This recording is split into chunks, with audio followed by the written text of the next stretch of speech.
Oh boy, oh boy, oh boy. It's August. Middle of August now. And I've got a bunch of updates for y'all. It's been a little bit. I'll try to do this more consistently, but you know, life's busy and all, but I haven't forgotten.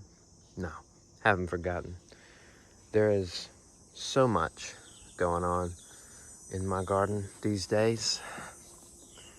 And I thought I'd give y'all a little preview. So, from last time you saw this new bed constructed and everything. This windmill has popped out two full fronds. It's working on a third. I think people, when they talk about windmills and palmettos being slow, they tend to, not take into account. I mean, relative to some other palms, sure, they might grow a little slower, but they don't grow so slow.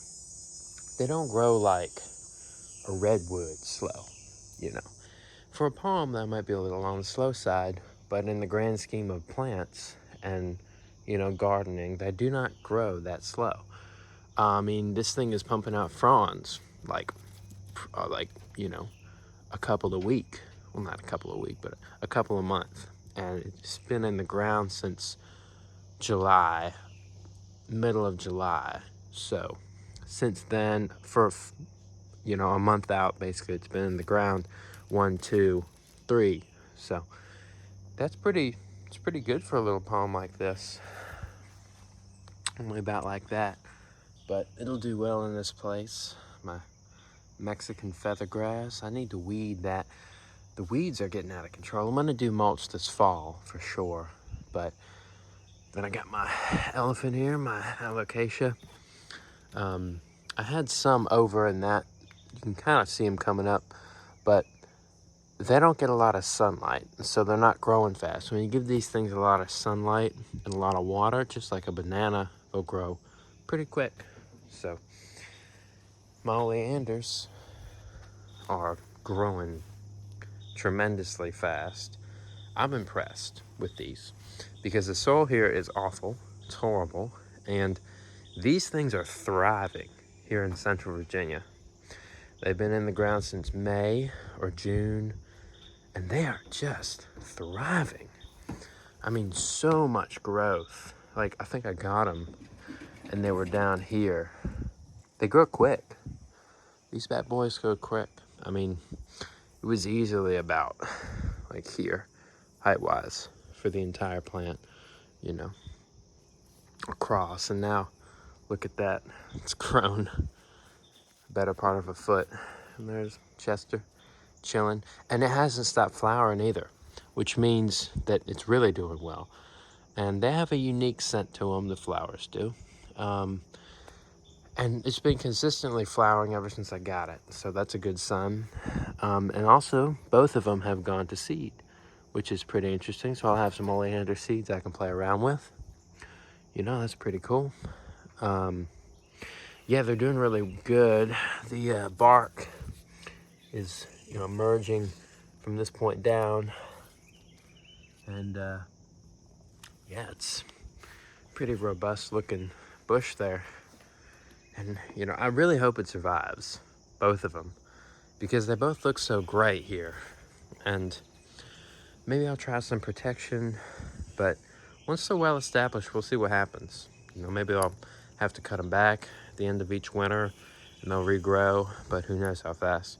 So here's some seed pods on these guys. But yeah, just put them in this summer, so of course they're gonna be doing well. We'll see what happens this winter, but that'll be an interesting thing to watch. But I mean, look at them. They're doing really well here. And of course, we've got our red cordyline, which is hardy to zone 7 here. And it's got a lot of offshoots, which means it's in good shape. Big ones on here, better to see. But that'll be good, so that'll fill in the space here like I wanted. My nursery has a lot of papayas that I didn't know I had. But the palms are doing good, you know, growing steadily over the summer. I'm not sure what this is, but I'll figure that out soon enough. But they're doing good. My little baby Pindo, it's also chugging along slowly. But now to look over here, I'm impressed with this palmetto, and I'll tell you why. This is its first really nice looking full frond here that it's made, and it's a juvenile palm, but it's got a really mature look to it. And I'm really digging the, you know, how many fronds it has, and, you know, how fast it's grown. And like I said with the trackies, I mean, these palmettos, sable palmettos, are much faster growing than people give them credit for. You know, they pop out about a frond a month, a little better if they're well established, but they grow consistently and they're extremely hardy. And I say people should give these more of a shot. You know, if you live in a cooler climate or a, you know, colder one even, they're a good option. If you want a really solid, hardy plant that can take a lot of snow and ice, that can take all the heat you'll give it, and, you know, pretty much any condition. These things are beasts. And they're doing, you know, and they look great. So, native to the East Coast here, the nearest part of the world that you'll find these in, to me, is Virginia Beach, which is only 2.5, 3 hours away. So that's where they grow. So they could possibly grow here, I think. Proper location and whatnot, sure, but check it out. It's pretty good, you know. Rest of this bed's chilling. These got all attacked by a deer, but they're coming back nicely, as you can see. And my trifoliate orange has been growing quite a bit.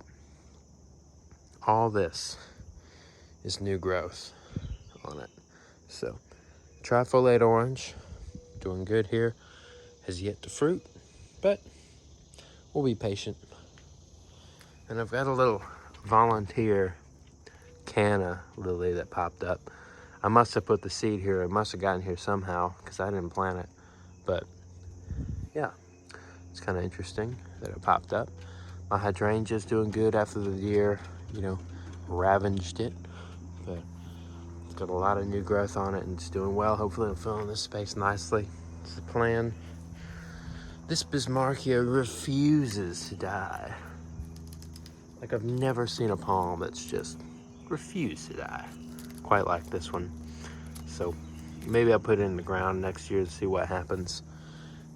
You know, avocado coming back, doing nice. Pineapple. It's about a 6-year-old pineapple at this point. It is doing just as well as always. So it's nice. My bananas, big and beautiful as ever. This kid. But yeah, so they're doing good. And I have something special to point out. This is the newest member to the team, the agave javardina, or Harvard agave. It is hardy to zone 7. It's native to the Southwest, as are most agaves. But this particular agave is one of the hardiest available varieties that you can get. So I found one online, and I'm giving it a go. I said, you know, I really want an agave here, and this will look good year-round. It's hardy to the zone, so it should do. I'm hoping it'll do well here. I put it in the ground a couple days ago, and this leaflet has started to open. So hopefully that's a sign of things to come, but this is an interesting specimen to have, so I thought I'd share that with y'all. And of course, the Livistona chinensis, the 3-pack. This is the oldest palm that's been here. pretty much. It's been in the ground longer than everything else. It's the first one I planted. It's been here about 3.5. It was February of 2019, I believe. Yeah. Yeah. I got other palms later that spring, I believe. 2018 or 2019. I think it was 2019. But this was put in the ground in February of that year, 19, 20, 21, 22. So it's going on 4 years here in the ground in Virginia. It's pretty impressive. All I do is put some C9 bulbs around the base and I cover the foliage. That's literally all I do for this. Nothing too crazy. And the foliage stays pretty green, you know, all the winters I've had, except for last winter, they dried out. And so, because they weren't being watered. I had it in the greenhouse, but it wasn't being watered. So I think that was